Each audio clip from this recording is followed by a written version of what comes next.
Hi అండి. ఇదేనండి ఆ వాటర్ వచ్చే గుడి. అయితే ఇదంతా బయట. నేను చెప్పాను కదా ఆ రోజు మాకు దర్శనానికి వెళ్ళడానికి అరగంట పట్టిందని. నేను ఇప్పుడు నీళ్ళు వచ్చేది చూపిస్తా చూడండి. ఇటు పక్కన వాళ్ళు నీళ్లు కారుతుంటే ఒక పైప్ పెట్టేశారు. ఒక పైప్ పెడితే దారిలాగా వస్తాయని పట్టినంత పట్టుకని చెప్పేసి అని పైప్ పెట్టారు. ఇదిగో పక్క నుండి ఏర్లు ఉన్నాయి, చెట్టు ఏర్లు అండి అవి.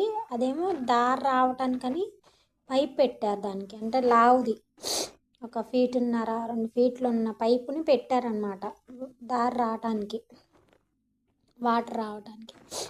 అసలు అరగంట పైన పట్టిందండి మాకు. మా దర్శనం అయిపోయినాక బయటకు వచ్చి నేను ఈ వీడియో చేస్తున్నా.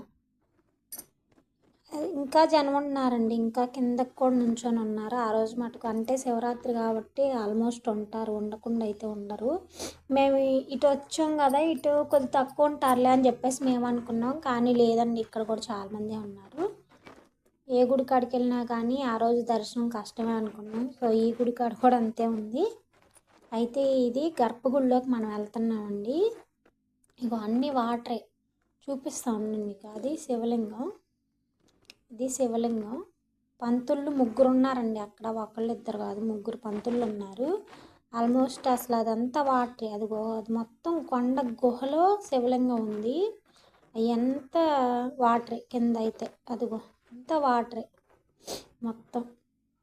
అసలు ఫస్ట్ సారి చూసినప్పుడైతే నేనైతే షాక్ అయినా. ఇదంతా వాటరే, అసలు పొడి అనేది ఉండదు. మనం గర్భగుడిలోకి వెళ్ళి దర్శనం చేసుకొచ్చేలోపు తడిసిపోతాం. అదిగో స్వామి శివలింగం. మనం గర్భగుడిలోకి వెళ్ళి బయటకు వచ్చేలోపే తడిసిపోతాం దాదాపుగా. అయితే గర్భగుడిలో ఏంటంటే ఒక పక్కన వేడి నీళ్ళు వస్తాయి, ఇంకో పక్క చన్నీళ్ళు వస్తాయండి. అది మటుకు కన్ఫామ్. ఇప్పుడు ఈ పంతులు 2 కూర్చున్నకి వెళ్ళాము వేడి నీళ్ళు ఉంటాయి, ఒక పంతులు గారు కూర్చున్నకి వెళ్ళాము చన్నీళ్ళు ఉంటాయి. పోయినసారి నేను ఇంటికి తీసుకొచ్చా, కానీ ఈసారి నాకు కుదరలేదు, నేను అందుకే తేలేదు. సో అదండి. Thank you.